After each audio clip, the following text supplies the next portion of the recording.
हमारे YouTube channel GS का तूफान में आप सभी साथियों का स्वागत करते हैं। आशा करते हैं कि आप जहां भी होंगे अच्छे होंगे और स्वस्थ होंगे। तो आइए आज आपके लिए फिर से प्रैक्टिस सेट एसएससी जीजी के लिए क्वेश्चन जीएस के क्वेश्चन है इसमें, और ऐसे क्वेश्चन हैं जो आपको लगातार पेपरों में मिलने वाले हैं। यही सारे क्वेश्चन हो सकता है हूबहू क्वेश्चन टपक जाए आपके प्रैक्टिस सेट से, क्योंकि प्रैक्टिस सेट से आपको क्वेश्चन मिलते हैं। अगर आप लोगों ने 10 प्रैक्टिस सेट कर लिए हैं तो उसमें से 5-6 क्वेश्चन आपको हूबहू मिल जाते हैं पेपर में। इसीलिए तो प्रैक्टिस सेट किया जाता है। आपकी आपके क्वेश्चन के लेवल को पता चल जाता है, आपकी टाइमिंग सेट हो जाती है, कैसे क्वेश्चन आगे किस टॉपिक कैसे किस टॉपिक से क्वेश्चन पूछे जा रहे हैं, वो सारी नॉलेज आपको इसी प्रैक्टिस सेट के माध्यम से ही मिलती है। तो इसलिए प्रैक्टिस सेट को हल्के में मत लीजिए, क्लास को पूरा देखिए और फिर समझिए कि आपको किस विषय में आपको तैयारी करने की ज़रूरत है जीएस में। तो इसलिए आप क्लास को पूरा देखिए, क्वेश्चन को देखिए, क्वेश्चन के लेवल को समझिए, फिर आप पेपर देने के लिए जाइए। आपका पेपर बहुत ज़्यादा दूर नहीं, जनवरी में है, तो समय बहुत ही कम है और ज़्यादा से ज़्यादा आप प्रैक्टिस सेट करने का प्रयास करोगे, तभी आप सफल हो पाओगे। तो इसलिए आप हमारे चैनल पे बने रहिएगा। क्लास को स्टार्ट करते हैं आपके सामने। हूणों ने भारत पर आक्रमण किसके शासनकाल में किया था? हूणों का आक्रमण था वो भारत पर किसके शासनकाल में हुआ था, ये आपको बताना है। आपके हो जाएंगे चंद्रगुप्त द्वितीय, स्कंदगुप्त, बुद्रगुप्त और उपगुप्त। चार ऑप्शन है। और हूणों ने भारत पर जब आक्रमण किया था उस समय शासनकाल था स्कंदगुप्त का। किसका शासनकाल था? स्कंदगुप्त का था। तो आपके ऑप्शन बी सही हो गए। हूणों ने जब भारत पर आक्रमण किए तो उस समय शासनकाल था स्कंदगुप्त का। तो बी ऑप्शन आपका करेक्ट आंसर हो जाता है। आगे आपको लेकर चलते हैं क्वेश्चन नंबर 22 पर। देखते हैं कि क्या कहता है क्वेश्चन नंबर 22 हमारी प्रैक्टिस सेट का। 1526 ईस्वी में पानीपत का प्रथम युद्ध किसके मध्य हुआ? बहुत ही छोटा क्वेश्चन है, इसमें आपको बताने की तो जरूरत ही नहीं पड़ेगी, फट से आप कर लोगे कि बाबर और इब्राहिम लोदी। पानीपत का प्रथम युद्ध पेपर में भी पूछ सकता है कि कब हुआ, तो आप लगाओगे कि 1526 में हुआ। तो पानीपत का प्रथम युद्ध कब हुआ था? तो 1526 में हुआ। और किन के बीच में हुआ? तो बाबर और इब्राहिम लोदी के बीच में हुआ। आगे आपको लेकर चलते हैं क्वेश्चन नंबर 23 पर। क्वेश्चन नंबर 23 है कि 1936 ईस्वी में अखिल भारतीय किसान सभा की स्थापना हुई थी। इसका प्रथम अधिवेशन कहाँ हुआ? 1836 ईस्वी में जब अखिल भारतीय किसान सभा की स्थापना हुई तो इसका प्रथम अधिवेशन लखनऊ, कानपुर, इलाहाबाद या पटना। चार आपके ऑप्शन है और फटाक से बता दीजिए कि 36 में 1836 में अखिल भारतीय किसान सभा की स्थापना हुई तो इसका प्रथम अधिवेशन कहाँ हुआ था? आपके करेक्ट आंसर हो जाएगा लखनऊ। उत्तर प्रदेश की राजधानी लखनऊ में भारतीय किसान सभा की किसान सभा की स्थापना हुई थी। आगे आपको लेकर चलते हैं क्वेश्चन नंबर 24 पर। भारतीय राष्ट्रीय कांग्रेस के संदर्भ में निम्नलिखित में से कौन सा युग्म सुमेलित नहीं है? प्रथम अध्यक्ष आपको बताना है, प्रथम महासचिव बताना है, और प्रथम यूरोपीय अध्यक्ष बताना है, और प्रथम मुस्लिम अध्यक्ष बताना है। क्या कह रहा है को कौन सा युग्म सुमेलित नहीं है, मतलब नहीं वाला बताना है, और बाकी हैं जो सुमेलित हैं।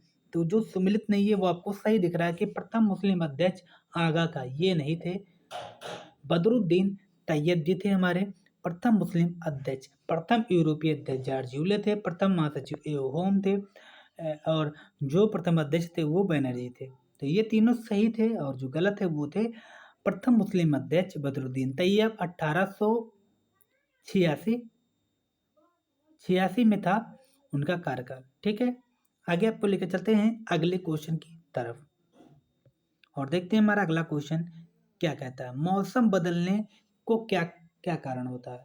मौसम बदलने का क्या कारण होता है? अच्छा क्वेश्चन है, जो आपके साइंस से क्वेश्चन या ऐसे क्वेश्चन पूछे जा सकते हैं, ज्योग्राफी में भी क्वेश्चन ऐसे आ सकते हैं कि साइंस बदलने का क्या कारण है। मौसम बदलने का क्या कारण है, सॉरी। तो क्या हो जाएगा आपका करेक्ट आंसर ऑप्शन बी हो जाता है कि पृथ्वी का सूर्य के चारों ओर चक्कर लगाना व अपने कक्ष पर झुका होना। बी ऑप्शन आपका सही आंसर हो जाएगा। आगे आपको लेकर चलते हैं क्वेश्चन नंबर 26 पर। देखिए क्वेश्चन हमारा 26 क्या कहता है, आइए देखते हैं कि निम्नलिखित में से कौन सा राज्य लौटते कौन सा राज्य लौटते मानसून से प्रभावित नहीं होता। जब मानसून लौटता है तब प्रभावित नहीं होता, वो हो जाएगा हमारा उत्तर प्रदेश। जब मानसून से प्रभावित नहीं होता है लौटते समय, वो हमारा है उत्तर प्रदेश। उत्तर प्रदेश में क्या होता है, आते वक्त ही बारिश हो जाती है। तो आगे आपको लेकर चलते हैं क्वेश्चन नंबर 27 पर।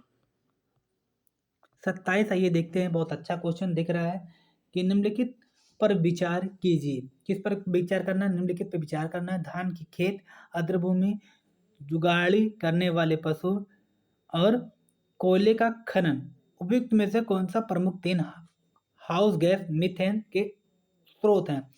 तो आपको तो सी ऑप्शन तो एकदम कह लीजिए तो एकदम सही है। सी ऑप्शन आपका एकदम सही है। सी का मतलब क्या हो जाएगा, जो जुगाली करने वाले पशु होते हैं इनमें मीथेन पाई जाती है, ये तो मुझे भी पता है। धान की खेती भी सही है, इसमें भी आप लोगों ने देखा होगा जो मीथेन की मात्रा है वो इतनी पाई, कोयले में भी पाई जाती है, अर्धभूमि में भी पाई जाती है। तो ये चारों ऑप्शन आपका सही हो जाएगा, ए बी सी और डी आपका सही हो जाएगा। ये चारों में क्या पाई जाती है, गैस मीथेन का उत्सर्जन होता है। तो इसलिए आपके ये चारों ऑप्शन क्या हो जाएंगे, एकदम सही आंसर हो जाएंगे। फिर आप गलती नहीं करोगे जब भी ऐसे क्वेश्चन आएंगे। तो क्या हो जाएगा आपका सही आंसर, आपको क्या हो गया पता चल गया है। आगे आपको लेके चलते हैं क्वेश्चन नंबर 28 पर।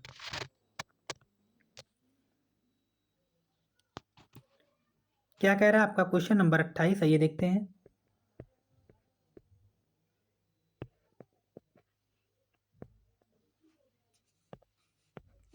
निम्नलिखित में से कौन सा वायु प्रदूषण का जैव सूचक है। जैव सूचक आपको बताना है कि कौन सा वायु प्रदूषण का जैव सूचक है। क्वेश्चन मार्क, लाइकेन, फ्रांसाइकस या नीम। चार ऑप्शन है, चारों ऑप्शन में आपको बताना है कि आपका करेक्ट आंसर क्या हो जाएगा ऑप्शन ए लाइकेन। ठीक है, आगे आपके संविधान के क्वेश्चन आ गए हैं और देखते हैं कि संविधान के क्वेश्चन हमारे क्या कहते हैं। क्वेश्चन नंबर 29, संविधान के अनुच्छेद 71 के तहत भारत के राष्ट्रपति या उपराष्ट्रपति के चुनाव में कोई विवाद है तो उस विवाद को किसे सौंपा जाता है। अच्छा क्वेश्चन है और बहुत ही बेस्ट क्वेश्चन है, वो किसे सौंपा जाता है। जब दोनों में विवाद की संघटना पैदा हो जाए तो वो किसके हाथों में दौड़ दी जाती है, भारत के सर्वोच्च न्यायालय को। क्या हो जाएगा, भारत के सर्वोच्च न्यायालय के पास में वो केस जाता है, वो विवाद पहुंच जाता है। आगे आपको आते हैं क्वेश्चन नंबर 30 पर। सहकारिता आयोग निम्नलिखित में से किससे संबंधित है। क्वेश्चन पूछा जाता है, आप लोग एक चीज बताइएगा, सहकारिता का जो आयोग है वो किस अनुच्छेद के तहत है। आपको अनुच्छेद मैं पूछ रहा हूँ, ये आपको कमेंट बॉक्स में बताना होगा। तो सहकारिता आयोग निम्नलिखित में से किससे संबंधित है, फटाक से इसका आंसर दे दीजिए। वो आपका हो जाएगा केंद्र राज्य संबंध। सीधा क्वेश्चन पूछा जाता है कि सहकारिता आयोग, इंपॉर्टेंट है ये आपके लिए, कि सहकारिता आयोग निम्नलिखित में से किससे संबंधित है, तो केंद्र राज्य संबंध दोनों से संबंधित है हमारा सहकारिता आयोग। आगे आपको लेके चलते हैं क्वेश्चन नंबर 31 पर। क्वेश्चन नंबर 31 आइए देखते हैं क्या कहता है कि भारत में मुद्रा संबंधी नोटों को निर्गम प्रणाली आधारित है। क्या है आपका करेक्ट आंसर, आपके जो करेक्ट आंसर हो जाएंगे ऑप्शन सी न्यूनतम कोष प्रणाली पर। आगे आपके अगले क्वेश्चन की तरफ, क्वेश्चन नंबर आइए 32 को देखते हैं। निम्नलिखित में से कौन से अंग में पेस मेकर संबंधित है। बहुत ही बेहतरीन क्वेश्चन है, पेस मेकर संबंधित है, लेवर, मस्तिष्क, फेफड़े, हृदय। चार ऑप्शन है और आपको बताना है कि पेस मेकर संबंधित किससे है। और आपका जो करेक्ट आंसर इसमें हो जाएगा वो हो जाएगा हृदय। हृदय में कौन सा अंग में पेस मेकर संबंधित होता है, वो होता है आपका हृदय से। अब आप नहीं बोलोगे, अगर आप क्वेश्चन को ध्यान से पढ़ रहे हो तो आप इन क्वेश्चनों का आंसर अब आप हमेशा बता पाओगे। क्या हो जाएगा आपका आंसर? पेस मेकर है वो हृदय से संबंधित है। आगे आपको और क्वेश्चन लेकर चलते हैं अगले क्वेश्चन की तरफ और देखते हैं कि हमारा अगला क्वेश्चन क्या है। हीमोग्लोबिन का मुख्य घटक है, यहाँ डेढ़ डेश लगा है, यहाँ आपको भरना है कि इसका मुख्य घटक क्या है। फटाफट से आप लोग बता दीजिए कि इसका मुख्य घटक क्या है। फट से आपका छोटा सा आंसर था, फट से दे दीजिए लाल रक्त कोशिकाएं। हेमोग्लोबिन नाम से ही आप क्लियर हो जाएगा कि हीमोग्लोबिन का मुख्य घटक क्या है। तो जब नाम से ही क्लियर हो रहा है तो आगे चीजें चेक करने की कोई जरूरत नहीं पड़ेगी, फट से आप क्वेश्चन का आंसर दे पाओगे, लाल रक्त कोशिकाएं। आगे आपको लेके चलते हैं क्वेश्चन नंबर 34 पर और देखते हैं कि हमारा अगला क्वेश्चन नंबर 34 क्या कहता है। निम्नलिखित में से किसकी कमी के कारण एनीमिया रोग होता है? कोबाल्ट, लोहा, सोडियम या फिर कैल्शियम। ये कमी से बताना है कि किसकी कमी से एनीमिया रोग होता है। बहुत ही अच्छा क्वेश्चन है, एनीमिया रोग किसकी कमी से होता है ये आपको बताना है और जो आपका करेक्ट आंसर हो जाएगा वो हो जाएगा लोहा। किस कमी से होता है? तो एनीमिया जो रोग होता है वो लोहा से होता है। आगे आपको लेकर चलते हैं क्वेश्चन नंबर 35 पर। प्रतिध्वनि सुनने के लिए न्यूनतम दूरी मीटर में कितनी होनी चाहिए? प्रतिध्वनि सुनने के लिए न्यूनतम दूरी मीटर में कितनी होनी चाहिए?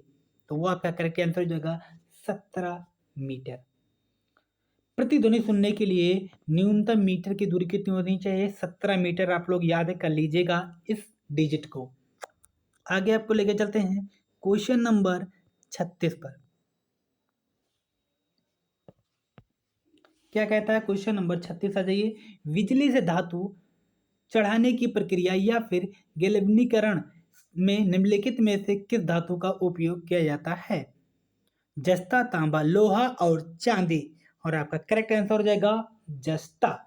क्वेश्चन को करते रहें जिससे आपके पेपर आसानी से क्लियर हो जाएं, आपकी जीएस के क्वेश्चन। तो आपका आंसर हो गया इसमें जस्ता। सूखी बर्फ या फिर डाई आइस क्या है? सूखी बर्फ कह रहा है कि जो सूखी बर्फ है या फिर डाइस आइस क्या है?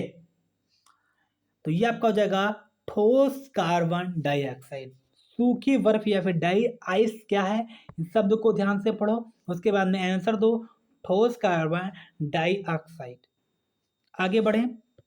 एलसीडी आप लोगों ने देखा होगा, ये भी क्वेश्चन पूछा गया है, फुल फॉर्म आपको बताना है एलसीडी का और आप लोग कमेंट बॉक्स में बता करना फट से इसका आंसर क्या होगा। ये आज आपके लिए पहला क्वेश्चन है जो आपके कमेंट बॉक्स में बताना है। फुल फॉर्म को आप लोग सर्च करके कमेंट बॉक्स में छापोगे।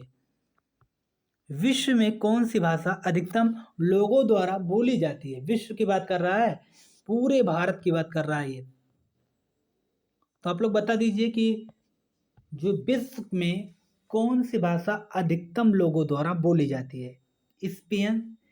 स्पेनिश, हिंदी, चीनी या फिर उर्दू?